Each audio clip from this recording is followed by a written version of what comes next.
উপস্থিত আছোঁ ওদালগুৰিৰ 2খন বিচনাযুক্ত চিকিৎসালয়ত এটি ICUত আৰু এই ICUটো আপোনালোকে দেখা পালে ক'ব যে ইমান সুন্দৰকৈ ইয়াত নিৰ্মাণ কৰি উলিয়াইছে 2021 চনত এই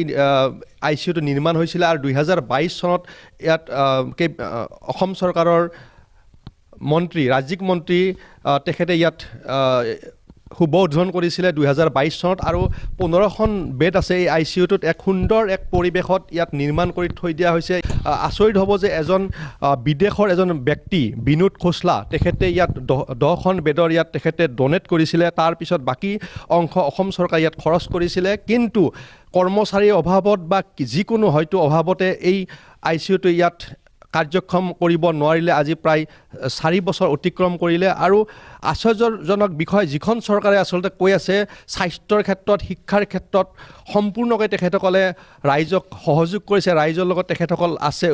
আৰু সেই ক্ষেত্ৰত কিন্তু ওদালগুৰি জিলাৰ সদৰ BTCৰ এখন প্ৰধান জিলা আৰু এই ওদালগুৰি জিলাৰ মাজমজিয়াত যিখন 200খন বিচনাযুক্ত যি চিকিৎসালয় আছে এই চিকিৎসালয়ত এইদৰে পয়া লগা অৱস্থাত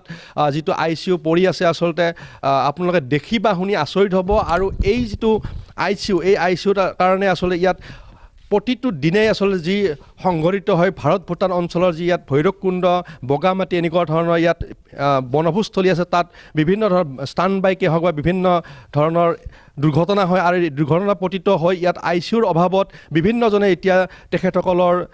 যি মৃত্যুক আঁকোৱালি ল'ব লগা হৈছে আৰু আমাৰ মাজত আছে এগৰাকী ব্যক্তি সদৌ অসম ছাত্ৰ সন্থাৰ ওদালগুৰি জিলা ছাত্ৰ সন্থাৰ সভাপতি বিতুপন দাস কি ক'ব এনেকুৱা এক পৰিৱেশ এতিয়াও কিন্তু হৈ আছে য'ত চৰকাৰে কিন্তু ঢাক ঢোল বজাইছে যে স্বাস্থ্যৰ খণ্ডত শিক্ষাৰ ক্ষেত্ৰত তেখেতসকলে বহু কাম কৰিছে কি ক'ব চাওক ওদালগুৰি যিখন অসামৰিক চিকিৎসালয় এই চিকিৎসালয়খনত কৰোণাৰ সময়তে 15খন বিচনাযুক্ত এটা ICU নিৰ্মাণ কৰি উলিয়াইছিল আৰু এই ICUটো আজিলৈকে মুকলি কৰা নহ'ল আপোনালোকে দেখিবলৈ পাইছে ইমান ধুনীয়া এটা ICU 15খন বিচনাযুক্ত এটা ICU ইয়াতে যিখিনি সা সঞ্জামৰ যিখিনি বিচনাৰ পৰা যিখিনি বস্তু লাগে সকলোখিনি ইয়াতে উপলব্ধ আছে কিহৰ কাৰণত এতিয়ালৈকে এই ICUটো আজিলৈকে মুকলি কৰিব পৰা নাই তাৰ বিষয়ে আমি অৱগত নহয় আজি যোৱা কিছুদিন আগতে স্বাস্থ্যমন্ত্ৰীগৰাকীয়ে ওদালগুৰি চিকিৎসালয়লৈ তেখেতে পৰিদৰ্শন কৰিবলৈ আহিছিল আৰু তেখেতে প্ৰতিশ্ৰুতি দি গৈছিল যে ওদালগুৰিবাসী ৰাইজক তেখেতে 45 দিনৰ ভিতৰত এই ICUটো মুকলি কৰি ৰাইজৰ সুবিধাৰ বাবে তেখেতে মুকলি কৰিব কিন্তু আজি প্ৰায় 3 মাহ অতিক্ৰম কৰিলে এই ICUটো আজিলৈকে মুকলি কৰা নহ'ল ইতিমধ্যে আপুনি উল্লেখ কৰিছে যে ওদালগুৰি জিলাৰ অন্তৰ্গত আপোনাৰ মাজবাট কলাইগাঁও হৰিচিঙা ৰৌতা আদি বিভিন্ন প্ৰান্তৰ পৰা ইয়াতে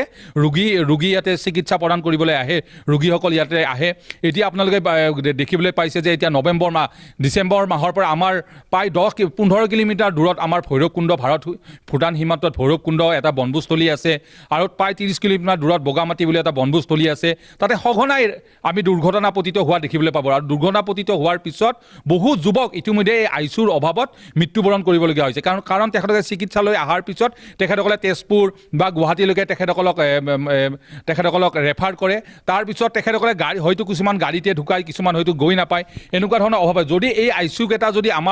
আমাৰ ৰাইজৰ চিকিৎসাৰ বাবে যদি মুকলি কৰি দিয়ে অসম চৰকাৰ বা আমাৰ যি নৱগঠিত যি BTC চৰকাৰ ইতিমধ্যে গঠন হৈছে আমি BTCৰ যিগৰাকী স্বাস্থ্য বিভাগৰ EM তেখেতকো আমি আহ্বান জনাইছোঁ অসম চৰকাৰৰ লগত তেখেতসকলে যাৱতীয় কথা বতৰা পাতি অতি শীঘ্ৰে ওদালগুৰিবাসী ৰাইজৰ বাবে এই 15খন বিচনাযুক্ত যিটো নৱনিৰ্মিত যিটো এইটো ICU এই ICUটো মুকলি কৰি দিবলৈ আমি চৰকাৰক আমি আহ্বান জনাইছোঁ ধন্যবাদ জ্ঞাপন কৰিছোঁ আৰু এয়া আছিল ছাত্ৰ সন্থাৰ বিষয়াগৰাকীয়ে যিটো কথা কৈছে যে মন্ত্ৰী অশোক সিংঘালে আজি 3 মাহ পূৰ্বে আচলতে ঘোষণা কৰিছিল ইয়াত এখন সভাত যে 45 দিনৰ ভিতৰত এই ICUটো কাৰ্যক্ষম কৰিব কিন্তু আজি 3 মাহ অতিক্ৰম কৰি গ'ল তেনেকুৱা 45 দিন বহু গুচি গ'ল তাৰ পাছতো কিন্তু এই ICUটো কাৰ্যক্ষম কৰা নহ'ল এয়া এক দুৰ্ভাগ্যজনক বিষয় আৰু ওদালগুৰি জিলাৰ সদৰৰ মাজত যিটো চিকিৎসালয় আছে এই চিকিৎসালয়ৰ এয়া পয়া লগা অৱস্থা আচলতে কি ক'ব কি কৰিব চৰকাৰে এয়া আমি প্ৰতিবেদন আসাম টক্সৰ দৰ্শকসকলক দেখুৱাইছোঁ চৰকাৰলৈকে আমি এই প্ৰতিবেদন আমি প্ৰেৰণ কৰিছোঁ তেখেতসকলে ইয়াৰ পিছত কি ব্যৱস্থা লয় এয়া হ'ব লক্ষণীয় আসাম টক্স আপোচবিহীন অসম কণ্ঠ